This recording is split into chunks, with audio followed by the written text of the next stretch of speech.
महानगरपालिकेने ज्या वेळेला नोकर भरती करू शकत नव्हतं आणि मोठ्या प्रमाणामध्ये बेरोजगारी होती, पण त्यांना कामही पाहिजे होतं, अशा वेळेला त्यांनी हा निर्णय घेतला की स्वयंसेवकांच्या माध्यमातून जे आहे ते हे काम जे आहे ते करण्यासंदर्भामधला निर्णय घेतला गेला.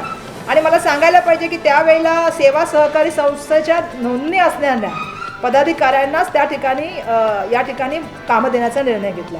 त्याच्यामध्ये बचत गट असतील, बेरोजगार संस्था असतील, अशासकीय संस्था असतील, सामाजिक संस्था असतील, यांना हे काम मोठ्या प्रमाणामध्ये देण्याचा निर्णय घेतला गेला. आज मला सांगायला पाहिजे की तातडीने शासनाने एक निर्णय घेतलेला आणि एक टेंडर जे आहे ते त्या ठिकाणी फ्लोट केलेलं आहे, ज्याचा उल्लेख मी विधिमंडळात पण केला की 1200 कोटीचं हे टेंडर आहे. हे कोणाला देण्यासाठी चाललेलं आहे? 1.5 वर्षामध्ये जर आपण बघितलं तर आपल्या मित्रांना कशा तऱ्हेने मदत करता येईल, हा एक प्रयत्न सातत्याने राज्य सरकारच्या वतीने मुंबई महानगरपालिकेच्या माध्यमातून केला जात आहे. रस्त्याचं कॉन्ट्रॅक्ट असेल, आपल्याला माहिती आहे की त्या ठिकाणी विविध जे कॉन्ट्रॅक्टर दिली जातात, त्या संदर्भामध्ये आम्ही सांगितलं की सगळी कॉन्ट्रॅक्टर जाणीवपूर्वक कोणाला दिली जातात याबद्दल एकदा पत्रकारांनी पण संशोधन केलं पाहिजे आणि मुंबईच्या नागरिकांना सुद्धा माहिती पडली पाहिजे की सगळी कॉन्ट्रॅक्टर आपल्या मित्रांना देण्याचं काम चाललेलं आहे. आज एवढ्या मोठ्या प्रमाणामध्ये स्वयंसेवकांचं काम काढून जे आता स्वच्छता देण्याचं काम करण्याचं काम करतात, त्यांचं काम काढून जे आहे हे काम एका कॉन्ट्रॅक्टर द्या. ज्यावेळेला मी काल विधिमंडळामध्ये भाषण केलं त्यावेळी मी सांगितलं की प्रतिदिन प्रत्येक स्वयंसेविकाला 200 रुपये मिळतात आणि मी सांगितलं की प्रति महिना त्यांना 6,000 रुपये जे आहे ते मिळतात. तेच जे नवीन टेंडर केलेलं आहे यांना स्वयंसेवक म्हणून ठेवलं. 25 वर्ष ही मंडळी काम करत आहेत. कोविडच्या काळात त्या मंडळीने काम केलं. आजही तुम्ही बघताय की डीप क्लिनिंगच्या नावाखाली जे मोहीम चाललेली आहे त्याचं कामसुद्धा हीच मंडळी करत आहेत. आणि असं असताना यांना प्रति महिना फक्त 6,000 रुपये. आणि जे नवीन टेंडर आता फ्लोट केलेलं आहे ते कोणासाठी टेंडर फ्लोट केले तुम्हाला सगळ्यांना माहिती आहे की आता त्यांना सगळं देण्याचं काम चाललेलं आहे. त्यांना एअरपोर्ट दिले, त्यांना महानगरपालिकेच्या शाळा दिल्या आणि आता त्यांना हे पण टेंडर देण्याचं चाललेलं आहे का? हा आमचा या माध्यमातून प्रश्न आहे. त्यांना जेव्हा यांना 200 रुपये देण्याचा निर्णय घेतला प्रतिदिन, त्यावेळी त्यांच्यासाठी जे आहे ते 743 रुपये देण्याचा निर्णय घेतला गेला, 23 पैसे अजून त्याच्यामध्ये ॲड करून.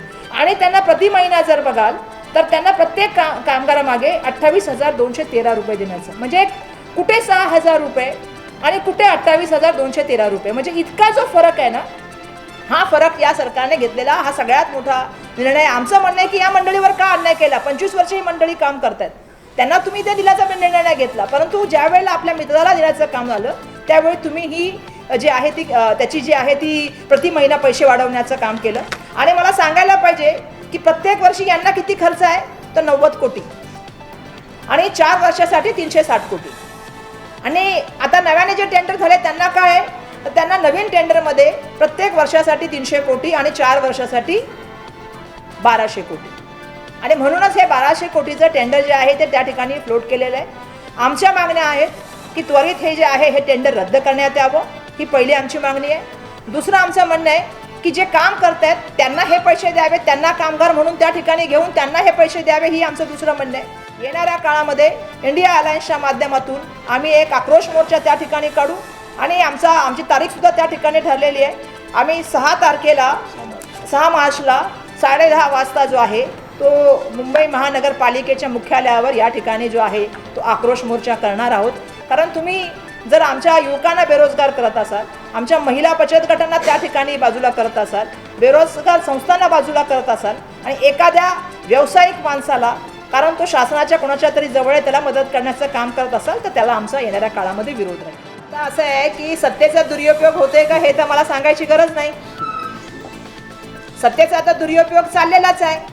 मुंबई कोणाची तर मुंबई असं म्हणायला पाहिजे की मुंबईकरांची, पण दुर्दैवाने आजकाल मुंबई कोणाची हा प्रश्न विचारला की सत्तेमधले लोक आहेत त्यांची. मोक्याच्या जागा देण्याचं काम चाललेलं आहे.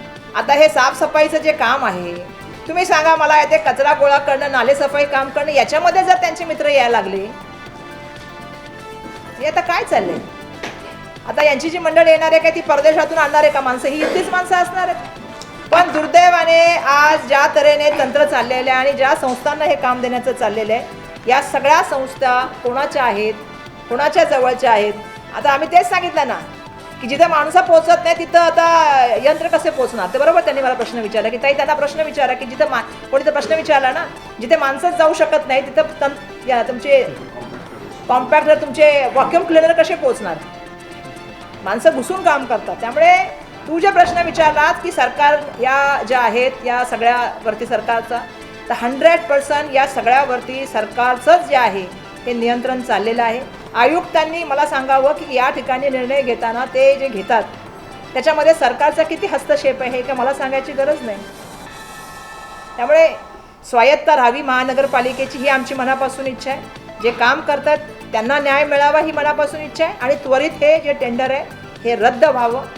राज्य सरकारच्या मित्रांना टेंडर देण्यासाठी खूप साऱ्या गोष्टी आहेत, ते अगोदरच खूप सक्षम आहेत. त्यासाठी गरिबांच्या पोटावर हात घालू नये ही माझी या ठिकाणी नम्रतेचा आहे. आम्ही ही जी 2000 सालामध्ये दत्तक वस्ती योजना म्हणून सुरुवात केलेली आणि ही योजनासुद्धा आमच्याच काँग्रेसचे नगरसेवक यांनी ही योजना आणून सुरुवात केली. त्यावेळेला योजनेमध्ये आम्हाला फक्त 900 रुपये महिन्याला मिळत होते. घाणेरड्या वस्तीमध्ये जाऊन आम्ही वस्ती स्वच्छ केलेली आहे. अशा परिस्थितीतून करत करत आम्ही 2013पर्यंत आलो आणि 13मध्ये सुभाष दळवी साहेबांनी एक योजना आणली, स्वच्छ मुंबई प्रबोधन अभियान म्हणून. अशा अभियानामध्ये सुद्धा आम्हाला फक्त 6000 दिले जात होते महिन्याला. जे मानधन दिलेलं आहे त्यामध्ये आम्हाला वस्तू पण घ्यायचे. लक्षात घ्या, 5400 मध्ये डबे घ्यायचे, फावडे घ्यायचे, झाडू घ्यायचे, गंबूट घ्यायचे, त्यांना सर्व साहित्य द्यायचे प्लस आणि 600 रुपये प्रबोधन.